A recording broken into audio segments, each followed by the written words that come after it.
est d'accord Emmanuel, c'est l'hiver, ça caille. Ça caille, l'hiver bat son plein en Alsace, donc je me suis dit, allez, cette semaine, un petit peu de chaud. Cette semaine, je vous emmène à Cuba, la plus belle île des Caraïbes. Alors, je dis la plus belle, je vais peut-être me faire des ennemis, mais voilà, regardez comme elle est belle, cette île des Caraïbes, elle va vous séduire, car elle a tous les atouts pour passer de bonnes vacances, des centaines de kilomètres de côte, des petites îles appelées Cayo, des plages de sable blanc juste paradisiaques.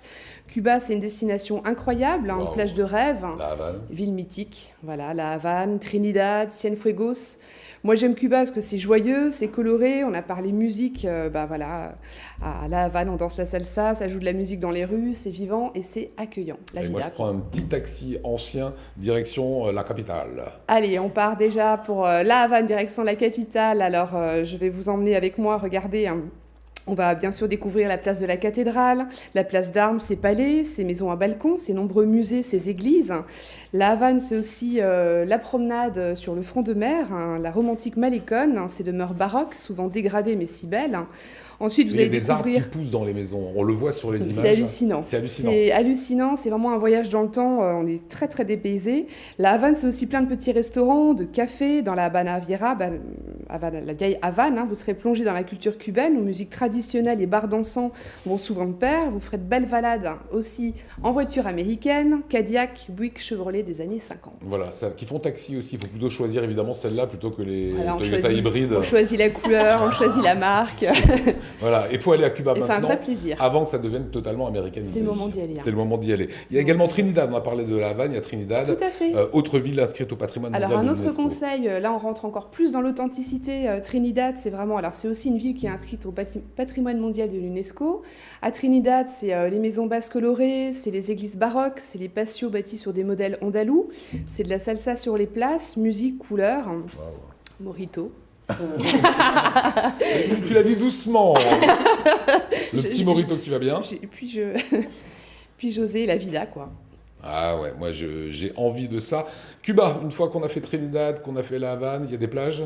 Il y a des plages, bien sûr. Hein. Le rêve à Varadero, notamment, c'est ces 17 km de plage, hein, plage de sable fin, plage de sable blanc. Rémi, au fond du puits. Un vrai bonheur pour le corps et l'esprit, hein, bien sûr.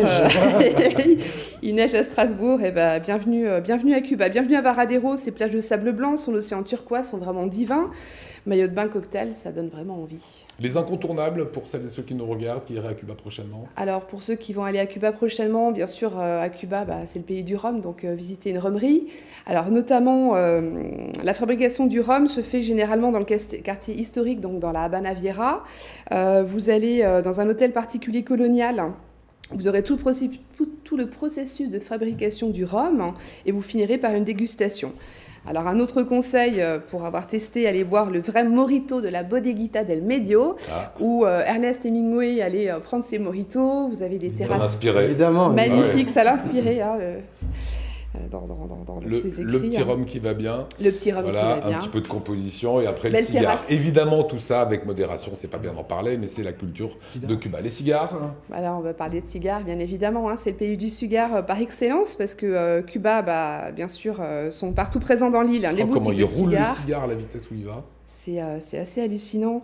Alors, partout dans l'île, les boutiques de cigares, la Casa del Habano, sont régies par le gouvernement, ce qui assure une qualité et bien sûr un prix uniforme, aucun risque d'y trouver un faux coïba.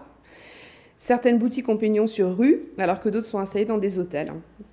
Donc là, on voit la fabrication des feuilles séchées. On va d'ailleurs parler de la vallée de Vignales. Ouais, qu'est-ce qu'elle a de... Ah, ça c'est génial, j'ai jamais vu rouler comme ça à cette vitesse. Et cette vallée que vous proposez maintenant? La vallée des Vignales, elle est incontournable, paysage splendide, bon bien sûr orangers, bougainvilles et ainsi de suite. On n'y va pas pour ça, on y va pour les plants de tabac. C'est les plus réputés de l'île, hein, où vous verrez bien sûr les paysans à l'œuvre dans les champs, mais également toutes les casas de tabac où sèchent les feuilles, hein, toutes les plantations de canne à sucre également. Bon, ça, c'est à voir. La destination à faire. Un petit taxi, un autobus qui nous ramène dans cette vallée de Vignales, c'est ça? La vallée des Vignales, voilà. Ouais. Ça vous a fait voyager un peu? On y va maintenant. Mais tu peux pas, toi, t'as un album à sortir. Ah mince, c'est fini, il est très bon en marketing, mais on peut pas tout faire. Bravo. Voilà, Célia, ça vous tente? Ah bah oui, ça me tente bien sûr. Ouais, bon, faudra attendre encore quelques jours.